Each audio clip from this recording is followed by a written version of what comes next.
Hello. Today I'd like to talk about the skills assessment, the initial skills assessment that's presented to your student in Smart Tutor. We're often asked the question, why do we have a skills assessment?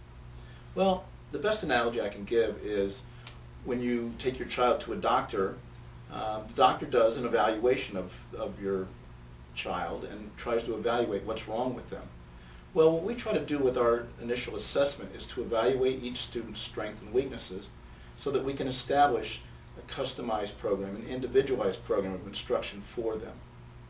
So what I'd like to do today is just kind of give you a little bit of background about what the program is designed to do. Again, it's trying to evaluate your students' skill levels, the strengths and weaknesses in reading and in math. The reason that we do that is that we have the system set up so that it will automatically establish an individualized program of instruction based on the sub-skill level. We evaluate skills on the sub-skill level, meaning we evaluate phonics, vocabulary, sight words, reading comprehension, and so forth. And then we actually do instruction on that same sub-skill level when the program begins. Basically what happens is that the program starts and the initial 5 questions are warm-up questions, and then after that it starts them at their grade level. And we utilize what we call a computer adaptive test. What that means is that each item that's presented is evaluated as to whether it's right or wrong, and then the next question that's presented is either harder or easier based on whether they got the previous answer right or wrong. So it moves up or down in difficulty level until it actually pinpoints the exact skill level of your child. At that point we know what the skill level is, and then we establish the instruction for that sub-skill area at that point. So there's a couple questions that clients and parents ask us about the assessment. I'd like to go over those. One of the questions that comes up is, what's the best way to do the assessment and have a really good result? So a couple of the tips are, make sure that you have a comfortable setting, that the student's comfortable, that the sound's working properly, that they are prepared to really do their best. Once the assessment gets started, you'll notice that they'll go through the instructions, and then there's a start button. All they have to do is click on the icon. It'll be the first thing that's presented to them when they log on. They'll see a reading icon and a math icon. They click on the icon, set of instructions, it'll go through explaining what they need to do, and then there'll be a start button. They'll then get the initial 5 questions for warm-up.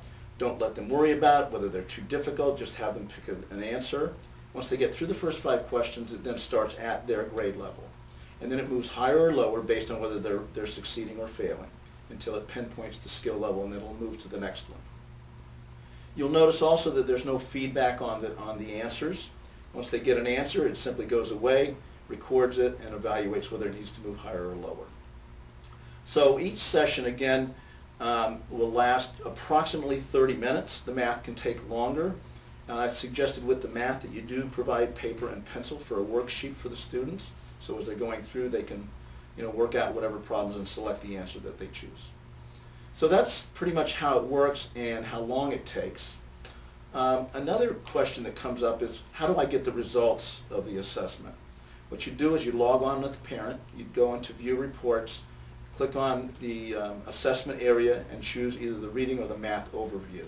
And that will immediately give you a presentation of the skills, and it'll do it in the sub-skill level. It'll give you the total reading score, it'll give you the total math score, and then break the sub-skills down as well.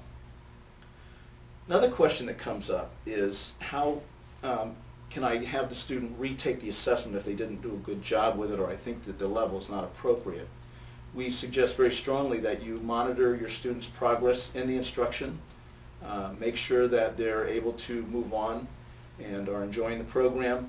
If they're not, and you think you either want to do another assessment or you want us to adjust this instruction area, simply give us a call and we'd be happy to do that.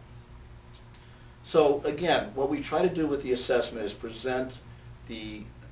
evaluate the skills of your child so that we can automatically set up the Smart Tutor program to give the appropriate level of instruction. Enjoy the learning.